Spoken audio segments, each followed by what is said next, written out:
Bienvenue sur Avant j'étais prof, le podcast des enseignantes et enseignants qui ont osé la reconversion.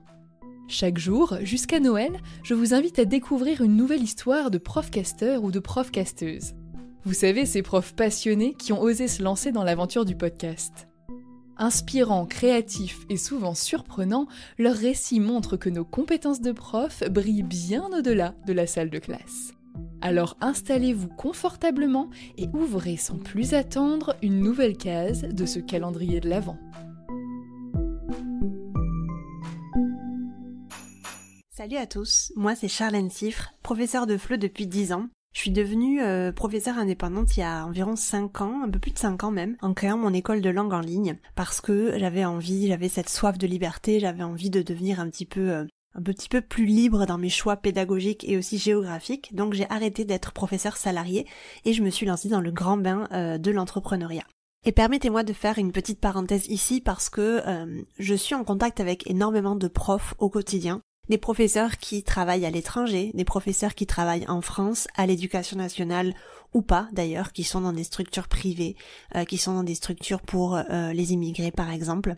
Et il y a beaucoup de professeurs qui n'osent pas se lancer en tant qu'indépendants parce que c'est pas quelque chose, en tout cas maintenant ça devient de plus en plus commun, mais il y a genre 5, 7, 8 ans, c'était pas quelque chose qui était très normal, entre guillemets. Moi j'ai voulu tenter la chose en 2019, fin 2018, début 2019. J'ai voulu le faire pour me prouver que j'allais y arriver et pour aussi prouver aux autres professeurs et aussi pour leur montrer que c'était possible et qu'on avait aussi le droit et qu'on méritait de gagner plus d'argent. Parce que je trouve qu'en France, en tout cas, et aussi à l'étranger, à ce moment-là j'étais en Espagne, les profs sont pas assez payés.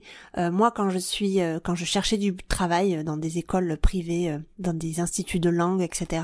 En Espagne, les salaires étaient vraiment dérisoires. On me proposait des tarifs à l'heure qui étaient vraiment je me sentais absolument pas valorisée et je trouvais que mon travail n'était pas valorisé, alors que je trouve que tous les professeurs, en général, ont fait ce travail-là par passion, on fait ce travail-là par vocation, on aime notre travail et on le fait vraiment sans compter les heures et parfois sans compter l'argent qu'on gagne. Et je trouve que c'est quelque chose qu'il faut changer, je trouve que c'est quelque chose il faut avoir la conscience en fait que notre travail, on mérite en fait de gagner de l'argent, on mérite aussi d'être valorisé, que notre travail soit valorisé, et c'est pour ça que j'ai décidé de me lancer en tant qu'indépendante, parce que j'avais envie de décider de mes propres tarifs, de mes propres conditions, et j'en avais marre en fait de travailler pour d'autres personnes qui ne valorisaient pas tout mon travail et toute l'expérience que j'avais.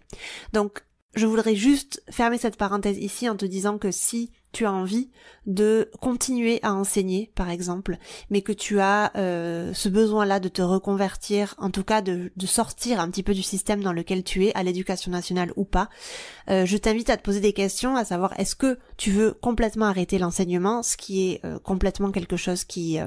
c'est commun en tout cas parmi les professeurs qui se reconvertissent. Ou alors il y a des professeurs qui sont passionnés par l'enseignement, qui ne veulent absolument pas arrêter d'enseigner, mais qui veulent simplement sortir d'un système qui les broie, qui ne les rend plus heureux et qui ne valorise pas leur travail et leur personnalité, ou en tout cas leur personne. Donc je t'invite à réfléchir à ça, à savoir est-ce que tu as envie d'arrêter d'enseigner ou est-ce que c'est simplement le système dans lequel tu es qui ne te convient pas. Et je pense qu'après ça, tu pourras prendre de sages décisions.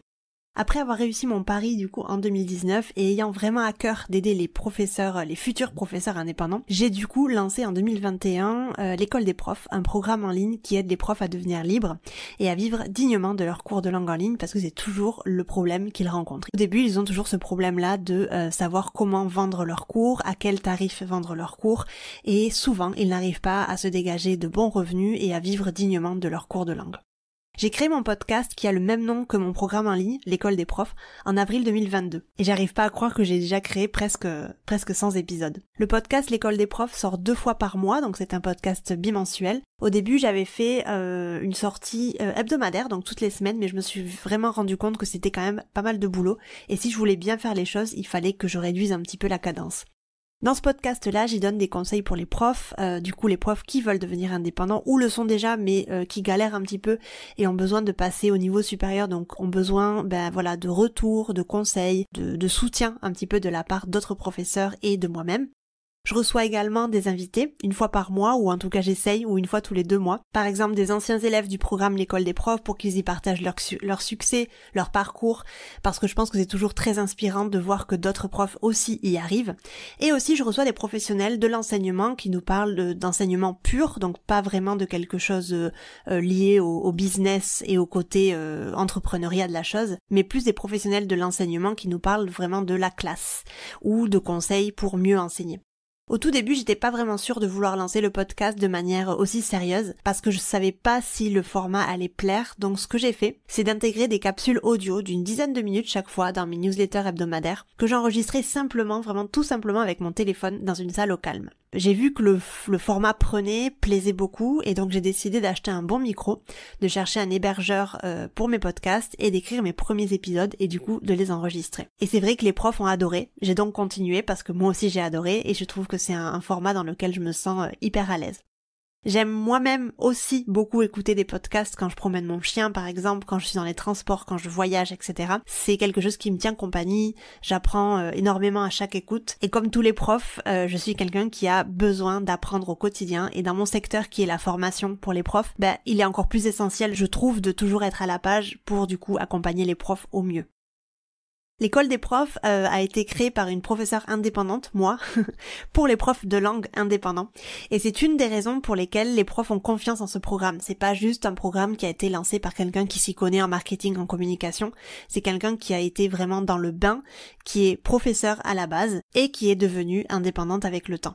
Quand j'ai décidé de lancer l'école des profs, j'ai eu vraiment aucun doute sur mes compétences puisque étant enseignante en fait moi-même depuis de nombreuses années, j'ai pu mettre à profit mes connaissances très facilement dans le programme. C'était finalement un petit peu comme la suite logique de ma carrière finalement et j'en suis très contente. Pour en revenir au podcast, celui-ci m'a apporté beaucoup de choses depuis sa création, mais par-dessus tout, énormément de belles rencontres en faisant des interviews ou en étant invitée moi-même sur d'autres podcasts, mais aussi beaucoup de reconnaissance dans mon secteur puisque pas plus tard que cette année en 2024, j'ai été invitée à parler dans 2 événements très importants du FLE, le français de langue étrangère, et ça m'a vraiment rempli de joie. Je ne peux que vous recommander de lancer votre podcast, c'est un format en pleine expansion, facile à consommer, facile à créer, qui permet d'être au plus près de ses auditeurs, et parce que j'ai toujours pensé aussi qu'avec la voix on est capable de faire passer tellement de choses, ce serait dommage de s'en priver.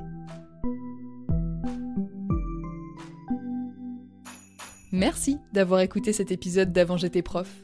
N'oubliez pas de vous abonner pour ne pas manquer les prochains. Si cette case du calendrier de l'Avent a réveillé en vous l'envie de prendre un micro, sachez que je viens de jeter un œil dans ma hotte et que j'ai peut-être ce qu'il vous faut. 30 jours pour créer ton podcast, ça vous parle ? C'est la formation en ligne que j'ai créée avec ma collègue Solène pour faire le lien entre mon amour pour l'enseignement et ma passion pour le podcast. On y a déjà formé une 20aine d'élèves et la majeure partie d'entre eux sont ou ont été profs. On y propose 30 leçons, 30 exercices, des tutos, des templates et une communauté privée pour vous aider à avancer pas à pas dans la création de votre émission. Thématiques, formats, identité sonore et visuelle, matériel et logiciel, enregistrement, hébergement, diffusion, statistiques ou encore communication, tout cela n'aura bientôt plus de secret pour vous. Pour en savoir plus, rendez-vous sur le site formationpodcast.podia.com et comme c'est bientôt Noël, j'ai glissé une petite surprise dans la description de cet épisode. Chaque prof invité dans ce calendrier possède un code promo que vous pouvez utiliser. Ainsi, vous bénéficiez de 10% de réduction sur l'intégralité du programme tout en soutenant un profcaster ou une profcasteuse. L'accès au programme est illimité, mais le code promo, lui, disparaîtra à peu près en même temps que vos bonnes résolutions, c'est-à-dire au 31 janvier.